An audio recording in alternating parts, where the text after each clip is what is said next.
चलिए भाई, ऑनलाइन आ गए हैं। स्वागत है आप सबका। क्लास स्टार्ट करते हैं। कल तक की क्लास सबको समझ में आई है ना? कमेंट करके बताते रहा करो बीच बीच में, ठीक है? हम लोग लाइव कमेंट पढ़ते रहते हैं।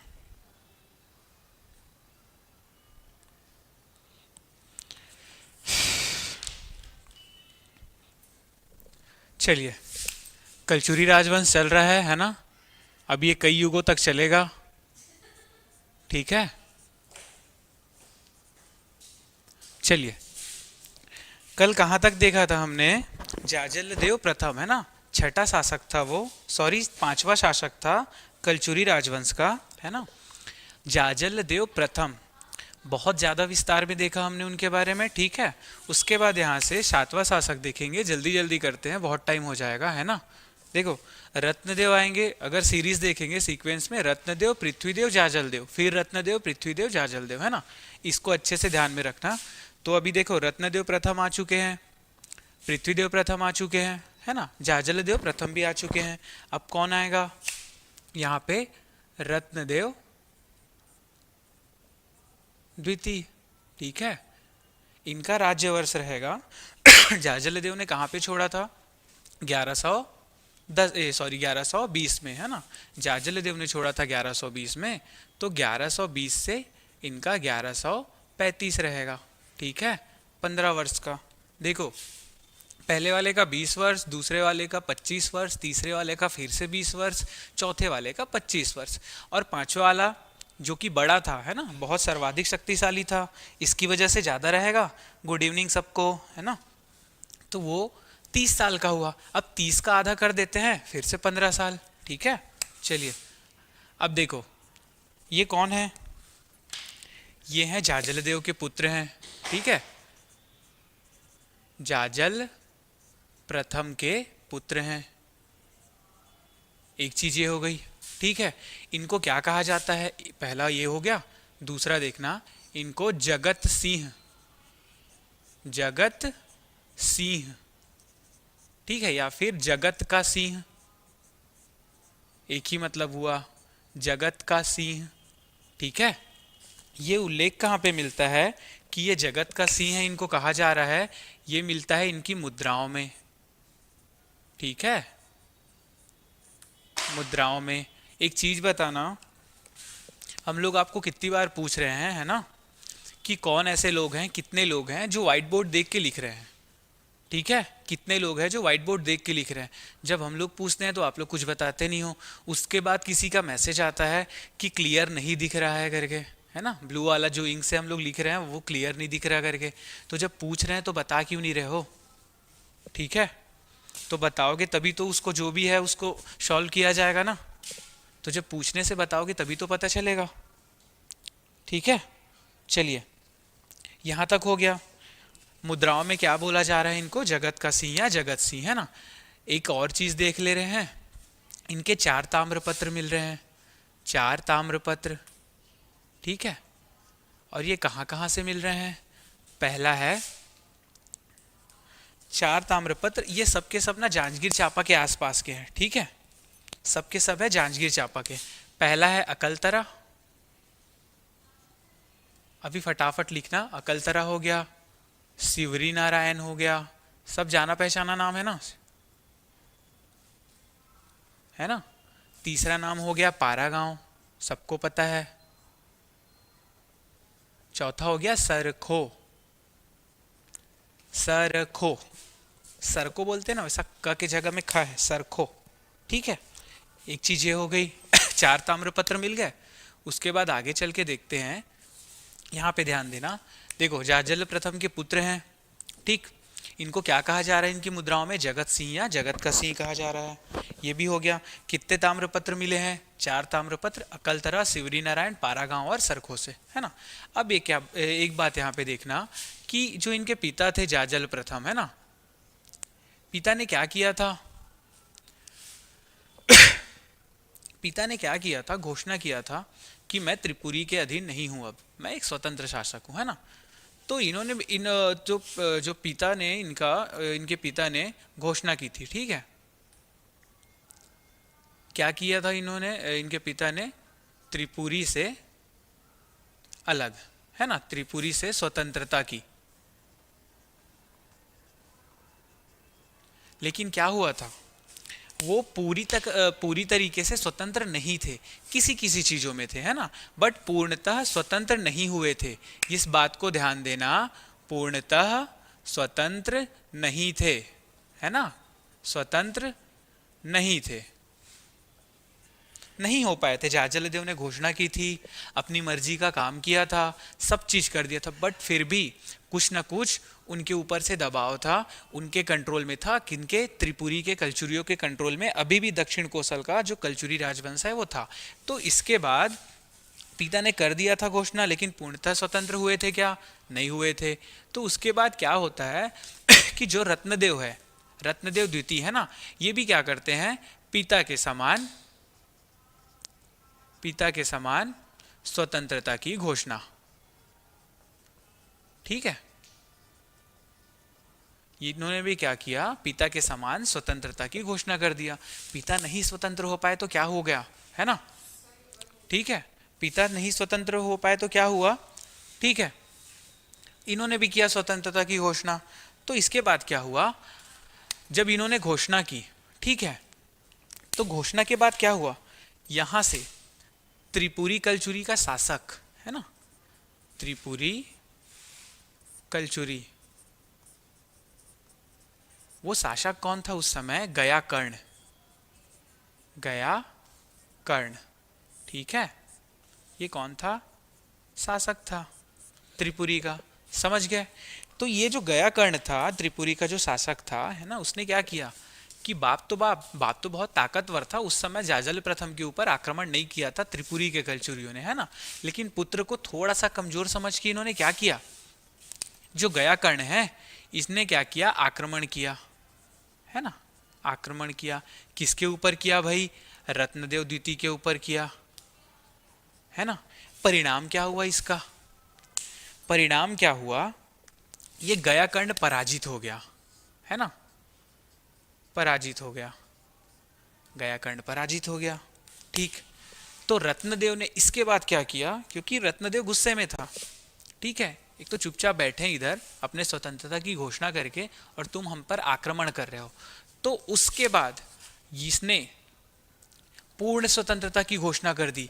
और यहां पे नोट करना कि जो रत्नदेव प्रथम है, ये छत्तीसगढ़ के प्रथम स्वतंत्र शासक बने, ठीक है। घोषणा किसने की थी सबसे पहले, जाजल्य प्रथम ने, लेकिन वो पूर्णतः स्वतंत्र हो पाए थे क्या, नहीं हो पाए थे, है ना। तो उसके बाद उनके पुत्र रत्नदेव द्वितीय ने घोषणा की, और वो क्या कहलाए हैं, छत्तीसगढ़ के प्रथम स्वतंत्र शासक। अगर क्वेश्चन आ जाए डायरेक्ट, ना कलचुरी ना किसी राजवंश के बारे में उल्लेख करके पूछा जाए, केवल पूछा जाए छत्तीसगढ़ का प्रथम स्वतंत्र शासक, तो क्या लिखोगे, रत्नदेव द्वितीय।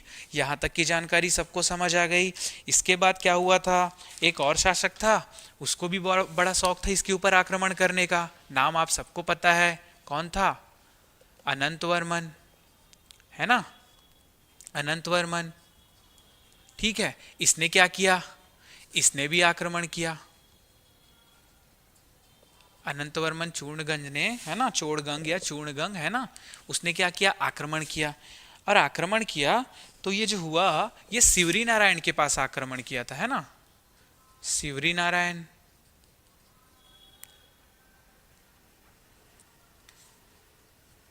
शिवरी नारायण के पास आक्रमण किया, वहां पे युद्ध हुआ, और युद्ध में पराजित कौन हुआ, पराजित कौन होगा, अनंतवर्मन पराजित हो गया, ठीक है।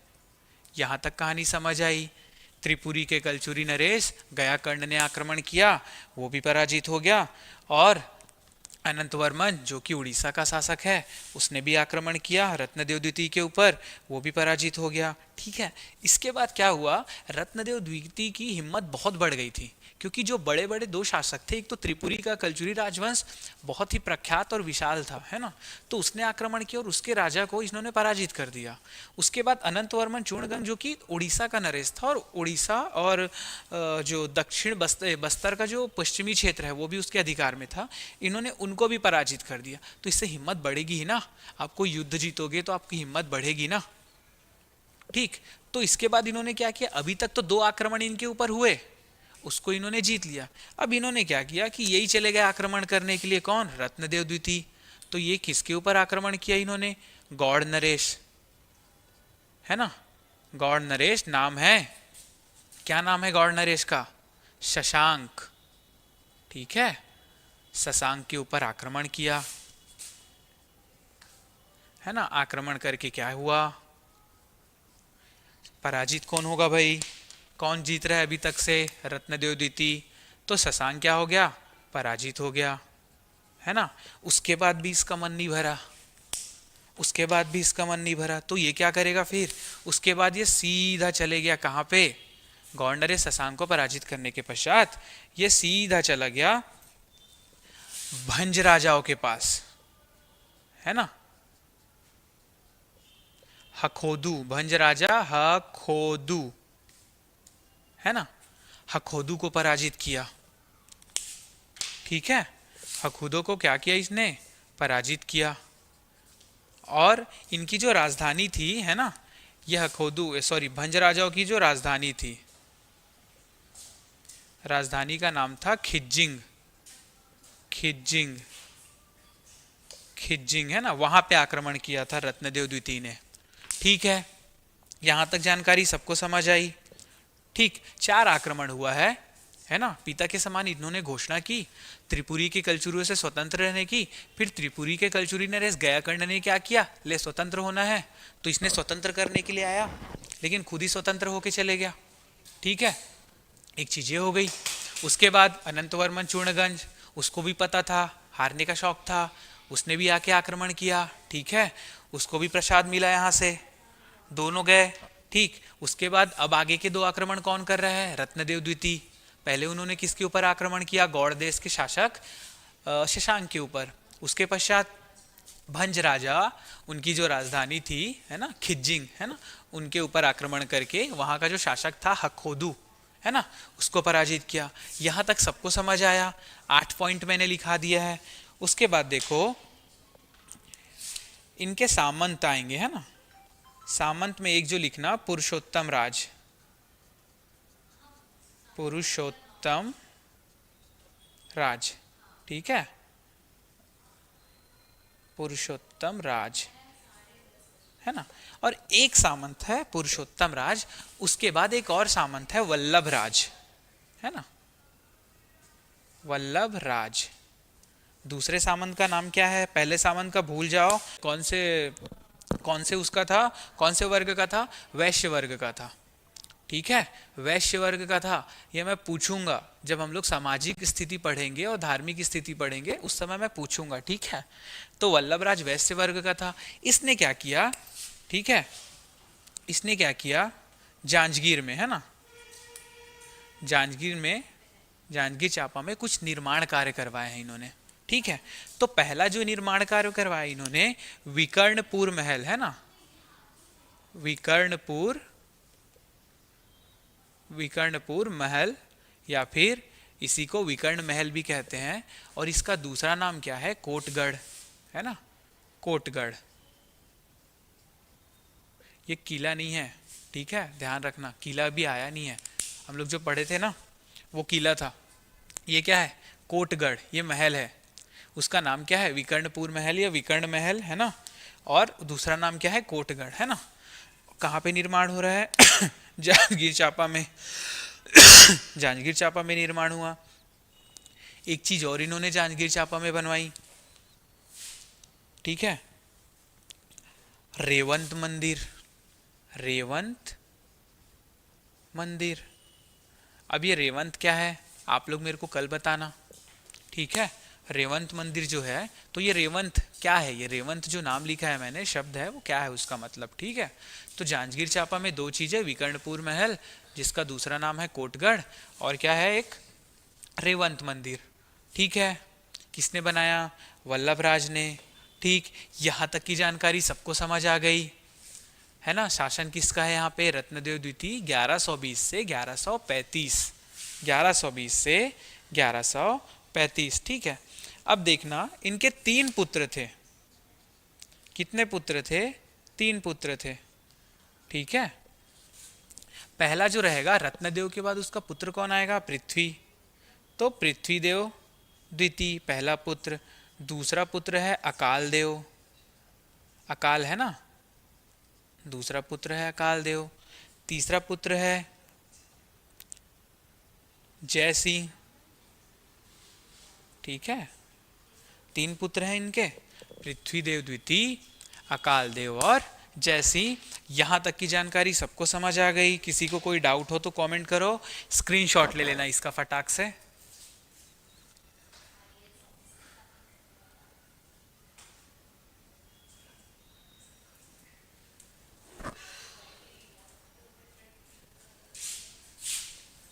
हो गया। तो क्या क्या जानकारी देखा हमने यहाँ पे, सिंह, जगत का सिंह या फिर जगत सिंह कहा जाता था, है ना, किसको, रत्नदेव द्वितीय को, ठीक है। मुद्राओं में उस चीज का उल्लेख है। 4 ताम्रपत्र मिले हैं, अकलतरा, शिवरी नारायण, सरखो और पारा गांव से, ठीक है। पिता के समान इन्होंने घोषणा की अपने स्वतंत्रता की। उसके बाद त्रिपुरी के गयाकर्ण को हराया और अनंतवर्मन चोड़गंग को हराया, ठीक है। और गौड़ नरेश शशांक को हराया। और किसको हराया इसने, भंज शासक हखोदू को, है ना। उस युद्ध में हखोदू की शायद मृत्यु हो गई थी। उसके बाद क्या देखे हमने, एक है पुरुषोत्तम राज जो कि पहला सामंत है, दूसरा सामंत है वल्लभ राज जो कि वैश्य है। और उसने क्या किया, जांजगीर चांपा में एक रेवंत मंदिर का निर्माण करवाया। और क्या करवाया उसने, जांजगीर चांपा में ही विकर्णपुर महल या फिर कोटगढ़ का निर्माण करवाया, है ना। अब कौन से नंबर का शासक आ जाएगा यहाँ पे, 7वें नंबर का। कौन सा भाई, बड़ा पुत्र कौन था रत्नदेव द्वितीय का, बड़ा पुत्र था पृथ्वीदेव द्वितीय,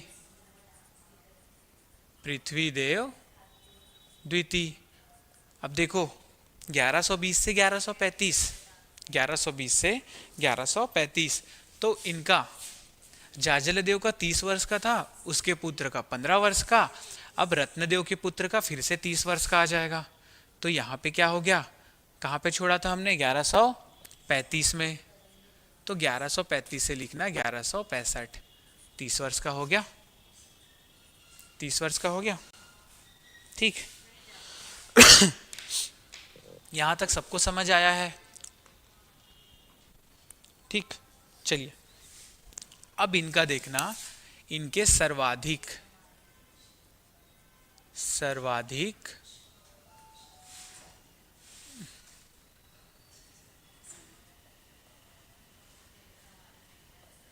13 ताम्रपत्र मिले हैं, ठीक है। सर्वाधिक ताम्रपत्र किसके मिले हैं, कलचुरी राजवंश के शासकों में 13 ताम्रपत्र पृथ्वीदेव द्वितीय के मिले हैं। एक जानकारी ये हो गई। उसके बाद क्या हुआ था, देखो साहिल नाम, वीर योद्धा, वीर पुरुष साहिल किसके साथ आया था, कमलराज के साथ। जब कमलराज और जो त्रिपुरी के कलचुरी शासक है गांगेय देव, इन्होंने मिलकर किसको हराया था, करवंश द्वितीय शुभारंभ को, है ना, जो उड़ीसा का शासक था, उत्कल का। और जब उन्होंने उनको हराया था तो उसके पश्चात उनके साथ क्या बोलते हैं, कमलराज के साथ एक वीर योद्धा, एक वीर पुरुष आ गया था, ठीक है, जो कि दक्षिण कोसल में ही आया और कलचुरी राजवंश में वो रहने लगा था, ठीक है। तो ये जो साहिल था ना, साहिल है ना, तो ये जो साहिल का वंशज, साहिल के वंशज, है ना, पौत्र लिख लेना, उनका पोता था, दौहित्र पौत्र, है ना, पोता, साहिल के जो वंशज थे, ठीक है। उन्होंने क्या किया था, यहाँ पे कुछ राज्य जीते थे इन्होंने, पृथ्वीदेव द्वितीय के लिए कुछ राज्य जीते थे, है ना। पौत्र ने क्या किया था, राज्य जीता, ठीक है। अब कौन कौन से राज्य जीते, 5-6 राज्यों का नाम ले रहा हूं, ध्यान से सुनना। ठीक है, कितने राज्य देखेंगे यहाँ पे, 5-6-7 लगभग राज्य देखेंगे। ठीक है, ये वाले राज्य को उससे मत मिक्स कर देना जब जाजल प्रथम ने जो जीता था, बहुत लोग का मिक्स हो जाता है। ठीक है, तो ये साहिल्य का जो वंशज है उसका पोता है, उसने जो राज्य जीते हैं वो मैं बता रहा हूँ। ठीक है, पहला है सरहरागढ़, सरहरागढ़ या फिर सरहागढ़ लिखना, सरहागढ़। नकटा का मतलब बता रहा हूँ, मेरे को बोला था ना। तो ये सरहरागढ़, जो सरहागढ़ है ये क्या है पता है, सारंगढ़ है। ठीक है, अभी का जो सारंगढ़ है उसका कलचुरी काल में नाम क्या था, सरहागढ़ या फिर सरहरागढ़, है ना। दूसरी जो जगह है जो साहिल्य के पोते ने जीती थी वो है मेचका। अब ये मेचका क्या था, जो सिहावा है ना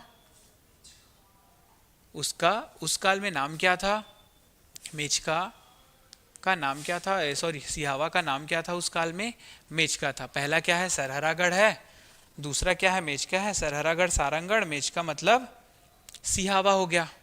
ठीक है, तीसरी जगह देखना यहाँ पे, तीसरी जगह है काकराय,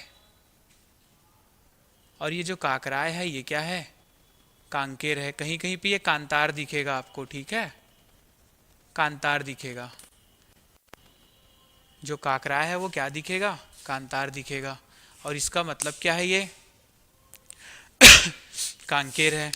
चौथी जगह देखना आप, अभी तक क्या क्या देख लिया हमने, सारंगढ़ देख लिया है ना, उत्तर पूर्व में सारंगढ़ हो गया, मेचका सिहावा किस तरफ आ गया, मध्य क्षेत्र अगर देखे तो छत्तीसगढ़ का, है ना, बस्तर का उत्तरी भाग, ये हो गया 2 जगह।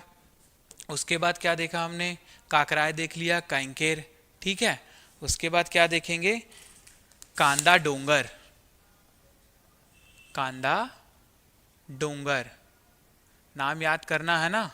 और ये कांदा डोंगर कहाँ पे है, गरियाबंद में है। ठीक है, पूरा ही बता दे रहा हूँ, ये क्या है, बिंद्रा नवागढ़। ठीक है, बिंद्रा नवागढ़ जान गए ना, वही है ये कांदा डोंगर।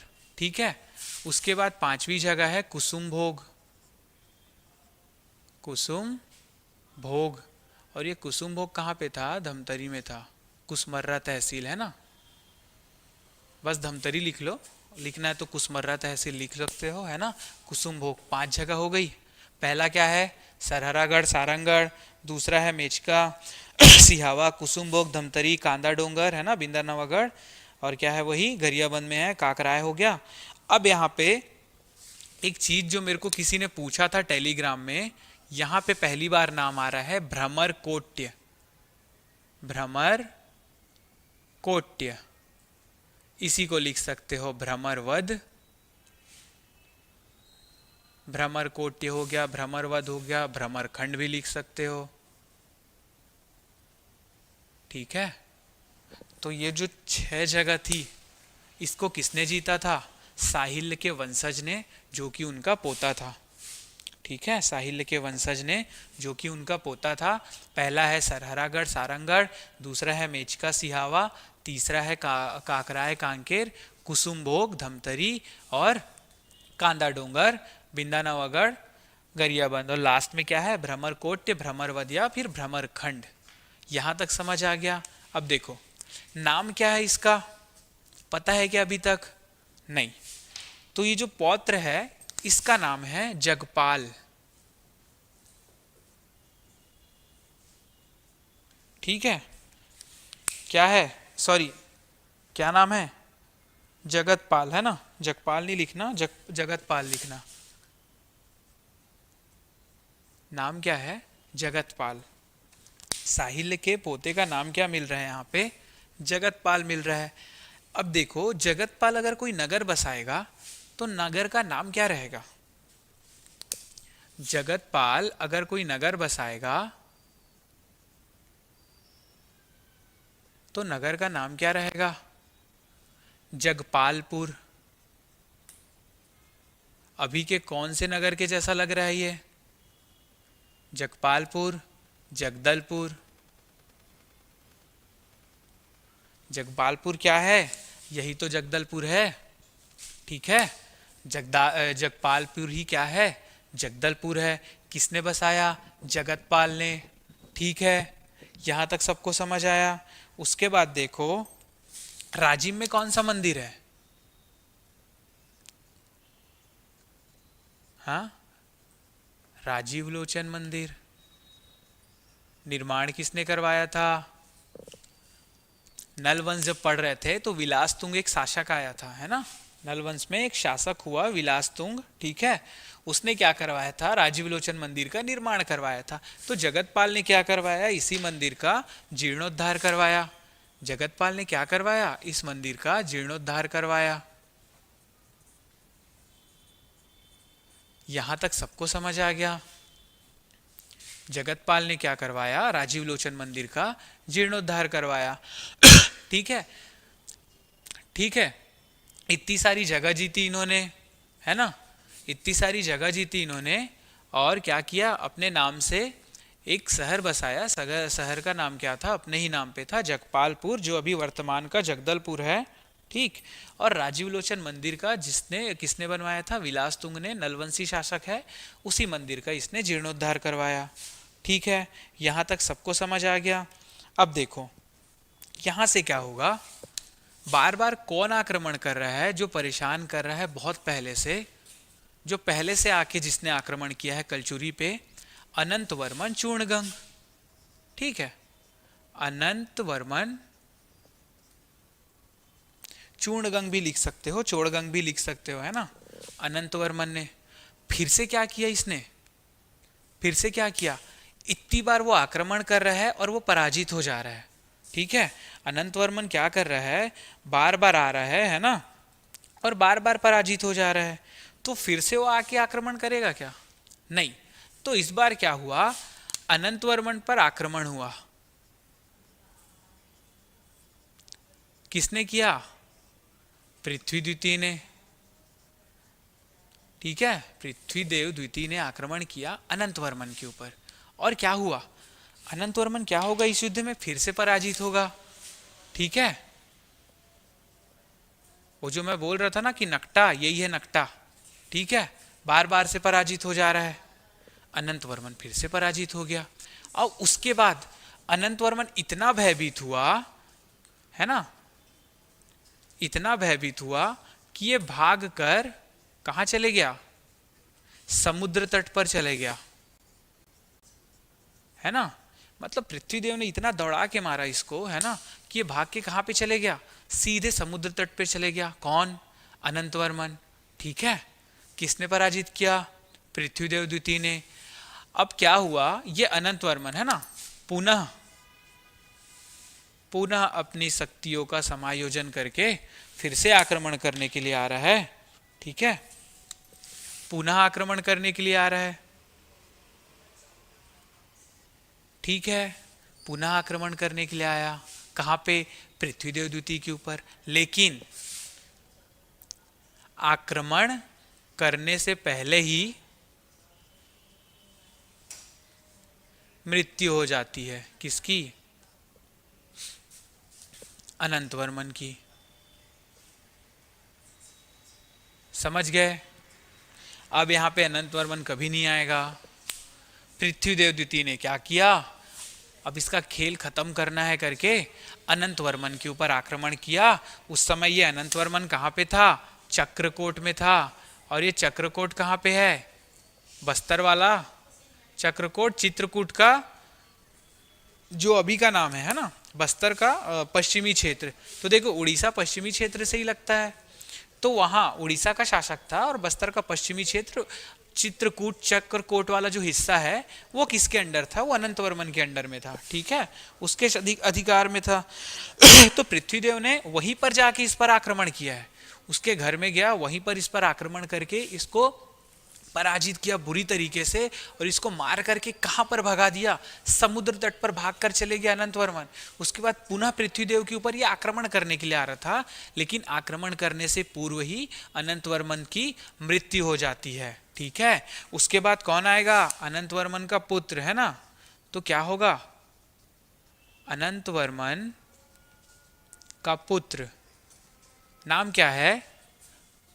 अनंतवर्मन के पुत्र का, जटेश्वर मधु का भार्गव। जटेश्वर मधु का भार्गव, मधु का भार्गव, जटेश्वर मधु का भार्गव। ये क्या बन गया उसके बाद?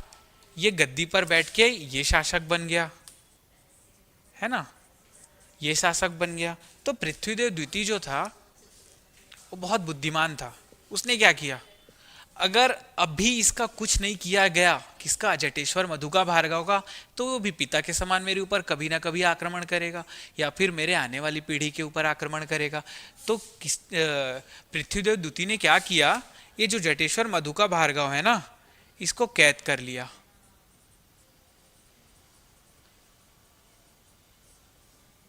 समझ गए? पिता की मृत्यु हो गई। पिता की मृत्यु के पश्चात पुत्र जो है राजगद्दी पर बैठा, शासक बना।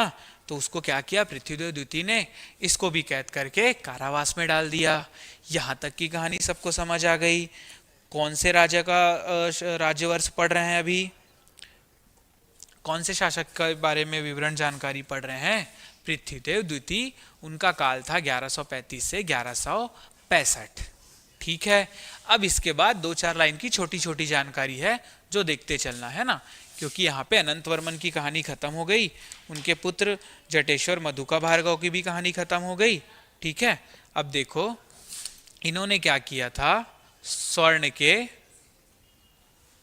के सिक्के और चांदी के। अब इसमें विशेष बात क्या थी, जो चांदी वाला जो सिक्का था वो कैसा था, छोटे आकार का था, है ना। चांदी वाला जो सिक्का था वो छोटे आकार का था। इन्होंने क्या किया, जारी किया। और क्या हुआ, इनके भाई है ना रत्नदेव द्वितीय के द्वितीय पुत्र का नाम क्या था, मैंने बताया था ना, अकाल देव। तो अकाल देव है ना, अकाल देव कौन सा नगर बसाएगा? अकाल देव कौन सा नगर बसाएगा? नाम अकाल देव है, नगर बसाएगा ये कौन सा, अकलतरा। ठीक है, कौन सा नगर बसाएगा, अकलतरा। ठीक है। देखो धीरे धीरे सारे नगर का निर्माण कैसे कैसे हुआ ये समझ आ रहा है। ठीक है, इसने अकलतरा बसा दिया। ठीक, इसके बाद एक चीज और देख लेते हैं। देखो इनका जो सामंत था, सामंत का नाम लिखना। रत्नदेव द्वितीय के सामंत का नाम क्या था, वल्लभराज था। इनका भी एक सामंत था, कौन, वल्लभराज। ठीक है। अब आप लोग को ये कंफ्यूजन ना हो कि यही वो वाला वल्लभराज है कि नया वल्लभराज है ना। ठीक है, तो ये वल्लभराज वही है। ठीक, इसने क्या किया, वो जो निर्माण कार्य था वो रत्नदेव द्वितीय के समय का था, ये उनके पुत्र पृथ्वीदेव द्वितीय के समय में इन्होंने जो किया वो अभी देखेंगे। ठीक है। तो इन्होंने जो थे ना, ये वल्लभराज जो थे, ये क्या थे, घुड़सवारी में निपुण थे। ठीक है, क्या थे, घुड़सवारी में। और घुड़सवारी के बाद ये जो घोड़े को कैद करने, हाथियों को कैद करने के लिए, है ना, हाथी कैद करने में निपुण थे। समझ गए? एक तो घुड़सवारी करना बहुत अच्छे तरीके से जानते थे, और हाथियों को पकड़ने की जो कला थी इनमें, उस कला में भी निपुण थे। ठीक है, कौन है ये, वल्लभराज। और वहां पे इन्होंने क्या किया था, रेवंत मंदिर और विकर्णपुर महल या फिर कोटगढ़, है ना।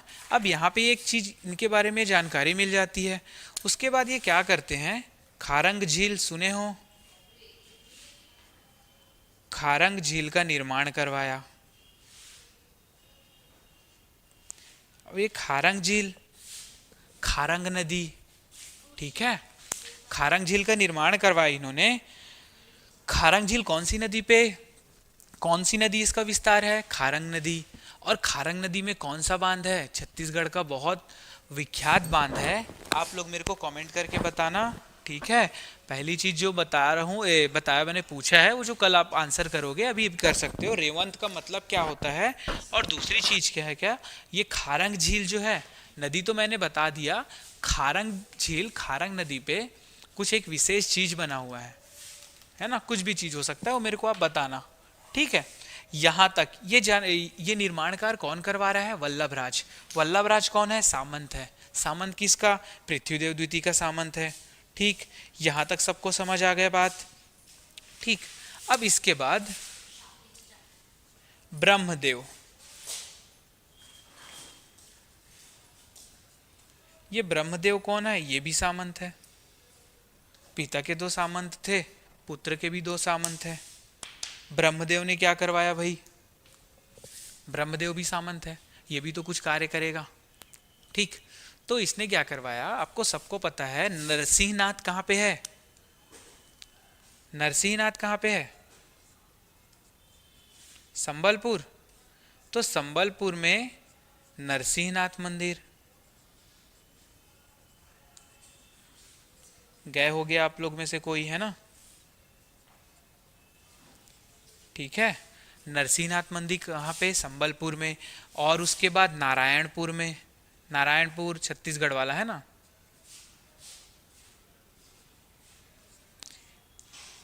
संबलपुर में नरसिंहनाथ मंदिर, और नारायणपुर में क्या करेगा? किसी को पता है नारायणपुर में कुछ है जो विशेष चीज? धुरजटी मंदिर। धुरजटी, धुरजरी लिख सकते हो, धुरजटी लिख सकते हो, है ना? अलग अलग जगह पे आपको अलग अलग नाम मिलेगा, धुरजटी या फिर धुरजरी। नारायणपुर में ब्रह्मदेव जो हैं किसके सामंत है? किसके सामंत है? पृथ्वीदेव द्वितीय के, है ना? उन्होंने धुरजरी मंदिर कहाँ पे? नारायणपुर में बनवाया। और संबलपुर में इन्होंने क्या बनवाया? नरसिंहनाथ मंदिर बनवाया। यहाँ तक सबको समझ आ गया? ठीक, एक लास्ट चीज जो इनके बारे में है, पृथ्वीदेव द्वितीय के बारे में। ठीक है, पृथ्वीदेव द्वितीय के बारे में एक अंतिम चीज लिख लेना, यहाँ पे लिख दे रहा हूँ। ठीक है, इन्होंने क्या किया था? गज किला, है ना? गज किला, गज किला, इसी का दूसरा नाम क्या है? हाथी किला।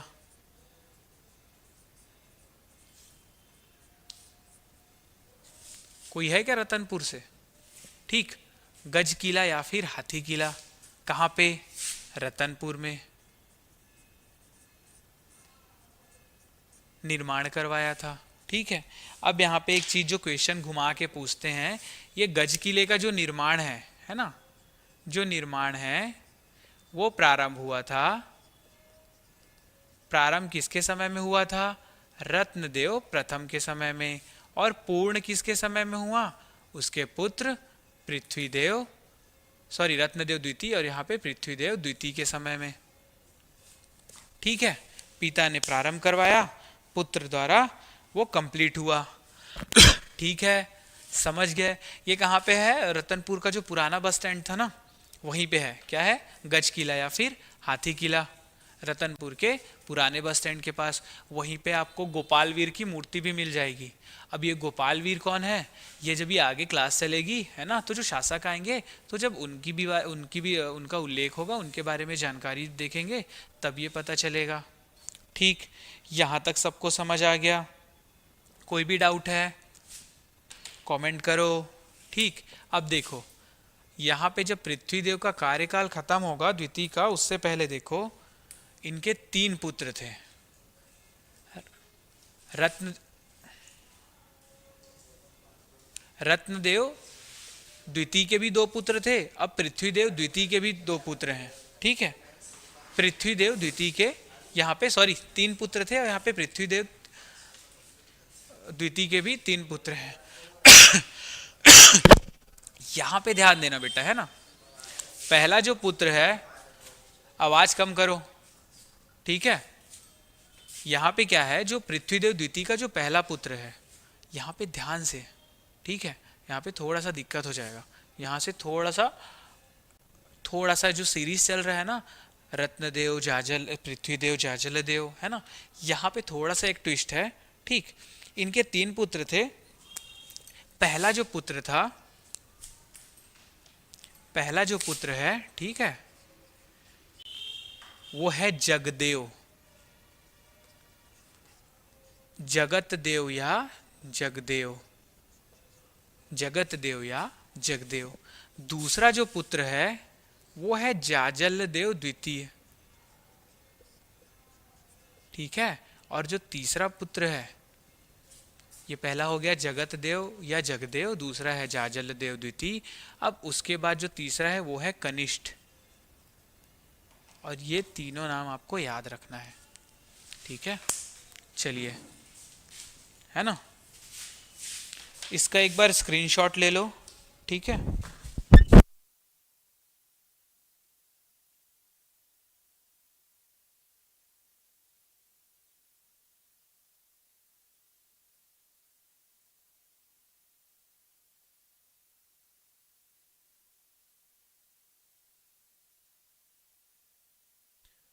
चलिए, यहां तक हो गया, ठीक है। ये कौन से राजा का देख रहे हैं हम? पृथ्वीदेव द्वितीय का, ठीक। बड़ा बड़ा है, बोर लग रहा होगा मेरे को पता है, लेकिन क्या करोगे, पढ़ना है, ठीक है। तो क्या क्या देखा हमने? साहिल्य का जो पोता है, जो पौत्र है, उसका नाम है जगतपाल, है ना। उसने जगदलपुर नगर बसाया, जो उस समय जगपालपुर था। उसने ही राजीव लोचन मंदिर का जीर्णोद्धार करवाया। 6-7 क्षेत्र जीते उसने, ठीक है। इनका जो भाई था पृथ्वीदेव द्वितीय का जो छोटा भाई था मंझला वाला अकालदेव, उसने अकलतरा बसाया, ठीक है। और इसी ने किसकी मृत्यु की? किसको, सॉरी, मृत्यु नहीं हुई, इसके समय में मृत्यु हुई। किसने किसको पराजित किया? इसने अनंत वर्मन को पूर्णतः पराजित कर दिया। और यहाँ से अनंत वर्मा की कहानी समाप्त हो जाती है। और उसके पुत्र जटेश्वर मधुका भार्गव को क्या किया इन्होंने? कैद कर लिया। सोने के सिक्के चलाए, चांदी के छोटे आकार के सिक्के चलाए, ठीक। वल्लभराज जो सामंत है, उसने नरसिंहनाथ का मंदिर बनवाया। कहाँ पे? संबलपुर में, नारायणपुर में धुरजरी या फिर धुरजटी मंदिर बनवाया, ठीक है। ब्रह्मदेव ने, है ना, वल्लभराज ने खारंग झील का निर्माण करवाया खारंग नदी पर, ठीक। गजकिला किसने बनवाया? गजकिला किसने बनवाया? रत्नदेव द्वितीय के समय में चालू हुआ था, और पृथ्वीदेव द्वितीय ने उसको कंप्लीट करवाया। अब यहाँ पे लिखो 8वां शासक कौन आएगा? पृथ्वी द्वितीय के बाद जाजल द्वितीय। जाजल द्वितीय कहाँ पे समाप्त हुआ था पृथ्वीदेव द्वितीय का कार्यकाल? 1165। तो ये क्या रहेगा? 1165 से मात्र 3 वर्ष के लिए 1168 तक। 1165 से मात्र 3 वर्ष के लिए 1168 तक, ठीक। अब पृथ्वीदेव द्वितीय का जो पुत्र है वो कौन था? जगत देव या जगदेव? पृथ्वीदेव द्वितीय का पुत्र कौन था? जगत देव या जगदेव? तो भाई, बड़ा पुत्र ज्येष्ठ पुत्र शासक क्यों नहीं बना? छोटा पुत्र शासक क्यों बना? कुछ पूछता हूं तो बताया भी तो करो कमेंट करके।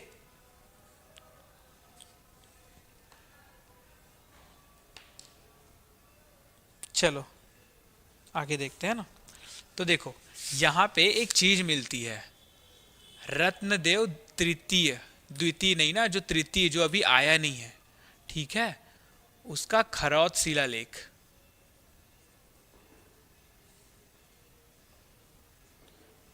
उसमें क्या मिलता है कि ये जो जाजल द्वितीय है ये कमजोर शासक था,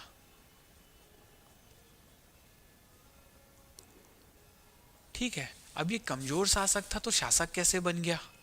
बड़ा पुत्र होते हुए भी उसके बाद वाला पुत्र शासक कैसे बन गया? तो देखो, यहां पे क्या हुआ कि पृथ्वीदेव द्वितीय ने अनंत वर्मन को पराजित कर दिया। अनंत वर्मन किस ओर से आया था?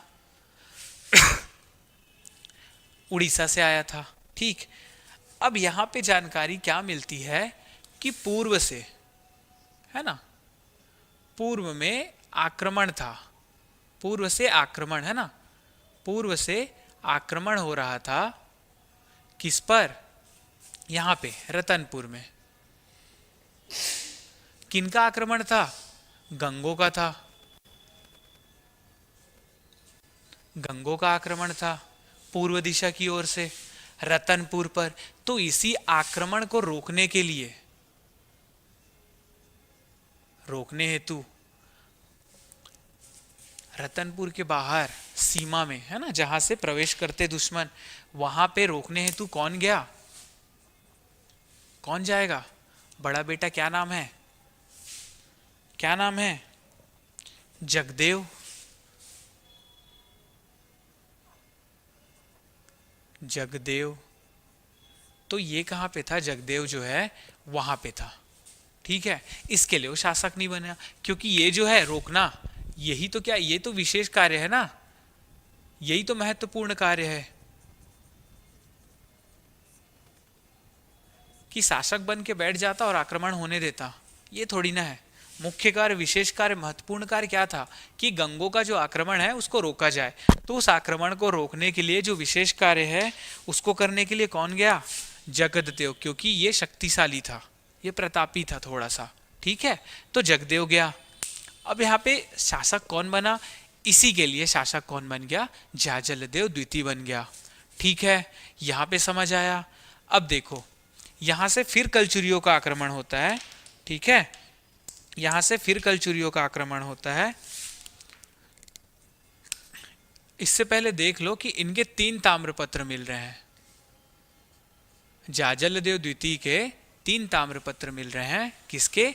जाजलदेव द्वितीय के 3 ताम्रपत्र। पहला क्या है? शिवरी नारायण से।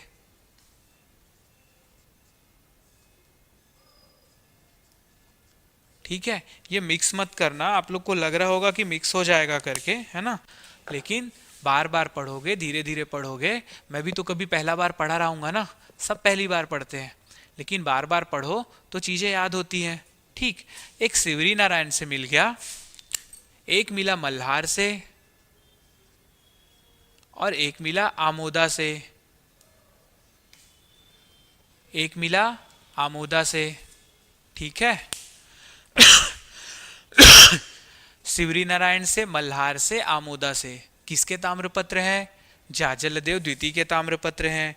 ठीक, यहां तक सबको समझ आ गया। अब देखो, यहाँ पे जो त्रिपुरी हैं, त्रिपुरी कलचुरी है ना, वो फिर से आएंगे, ये लड़ाई झगड़ा चलते ही रहेगा। ठीक है, तो यहां से त्रिपुरी के जो कलचुरी हैं फिर से आएंगे। शासक का नाम रहेगा यहाँ पे जयसिंह। ठीक है, ये अलग जयसिंह हैं, त्रिपुरी शासक जयसिंह। अब ये जयसिंह जो है ये आक्रमण करेगा, और ये आक्रमण कहाँ पे होगा? पुणे से कहाँ पे? शिवरी नारायण के पास। अब देखो, ये आक्रमण करने के लिए आ रहा था, तो शिवरी नारायण पे इसको आक्रमण नहीं करना था, इसको तो रतनपुर में आक्रमण करना था। तो शिवरी नारायण के पास, है ना, शिवरी नारायण के पास इसको रोक लिया गया। शिवरी नारायण के पास रोका गया। रोका किसने? रतनपुर की छोटी छोटी सी शाखा के एक सामंत थे, है ना, अल्हण देव। अल्हण देव, ये अल्हण देव कौन थे? सामंत थे, है ना। सामंत कहाँ के थे? रतनपुर की छोटी शाखा के, मतलब शिवरी नारायण के ये सामंत थे। ठीक है, कहाँ के सामंत थे? शिवरी नारायण के, जो छोटी शाखा थी किसकी? दक्षिण कोसल के त्रिपुरियों की, सॉरी, दक्षिण कोसल के कलचुरियों की। तो जब त्रिपुरी के कलचुरी, है ना, जय सिंह ने आक्रमण किया रतनपुर पर, तो जब रतनपुर आने से पहले उनको शिवरी नारायण के पास ही अल्हण देव, जो कि सामंत थे दक्षिण कोसल के त्रिपुरियों के, शिवरी नारायण शाखा के, छोटी सी शाखा थी, ठीक है, वहां के सामंत थे। उन्होंने इसको वहीं पे रोका और युद्ध हुआ, दोनों का युद्ध हुआ। अब युद्ध में क्या हुआ? अल्हण देव की क्या हो जाती है? मृत्यु हो जाती है। अल्हण देव की मृत्यु हो जाती है, किंतु यहाँ पे विजयी कौन होता है? अल्हण देव होता है। ठीक है, बहुत पराक्रम के साथ इन्होंने युद्ध किया अल्हण देव ने, पूरी तरीके से उसको समाप्त किया। किसको? जयसिंह को, उसकी सेना को। लेकिन अंत में क्योंकि वो बहुत ज़्यादा जख्मी हो चुके थे तो अल्हड़देव की क्या हो जाती है? मृत्यु हो जाती है। अब अल्हड़देव की मृत्यु हो जाती है। अब यहाँ पे एक बहुत विशेष चीज मिलती है कि अल्हड़देव की 3 पत्नियां, ठीक है, 3 पत्नी ये क्या हो जाती है? सती होती हैं, सती। ठीक है, ये पहला उल्लेख बता रहा हूं मैं सती प्रथा का। ठीक है, अल्हड़देव की 3 पत्नियां यहां पे क्या हो गई? सती हो गई। अब इसी अल्हड़देव का एक पुत्र था, आमणदेव। आमणदेव।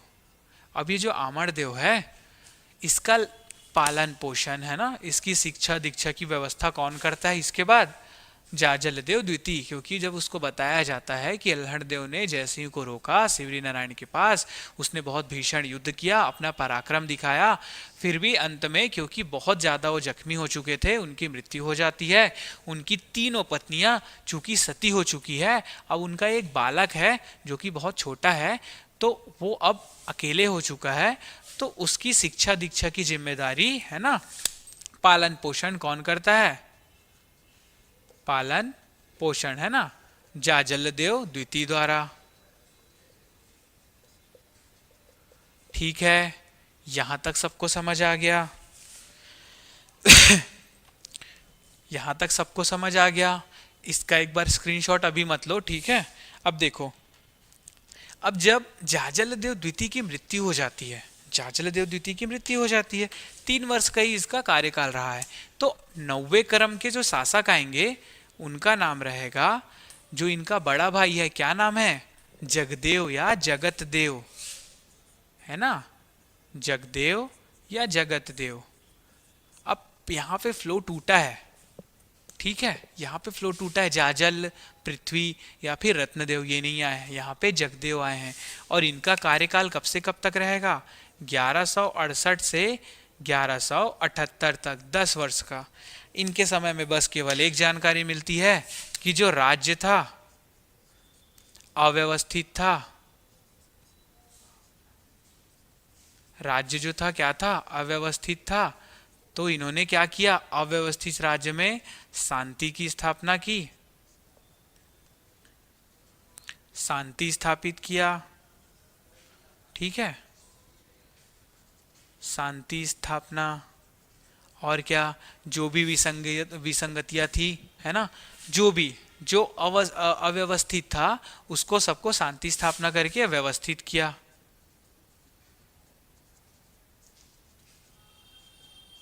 ठीक है, और एक और चीज लिख लेना, इनकी पत्नी का नाम था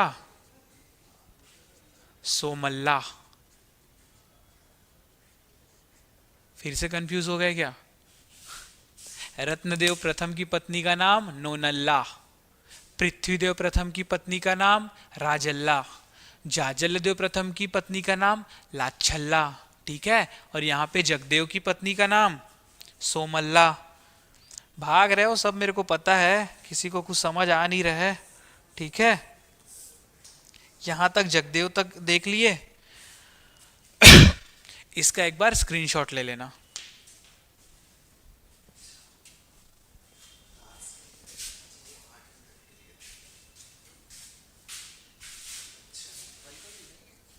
हो गया? अब देखो, यहां तक देख लिए हम, ठीक है। कौन से नंबर के शासक तक देख लिए? 90 नंबर के शासक तक। ठीक, 90 नंबर के शासक तक देख लिए। यहां तक देखो, कलचुरी अगर बोर हो गए तो आपका ही घाटा है, क्योंकि छत्तीसगढ़ में जो सबसे बड़ा और सबसे इंपॉर्टेंट पोर्शन है यही है ना।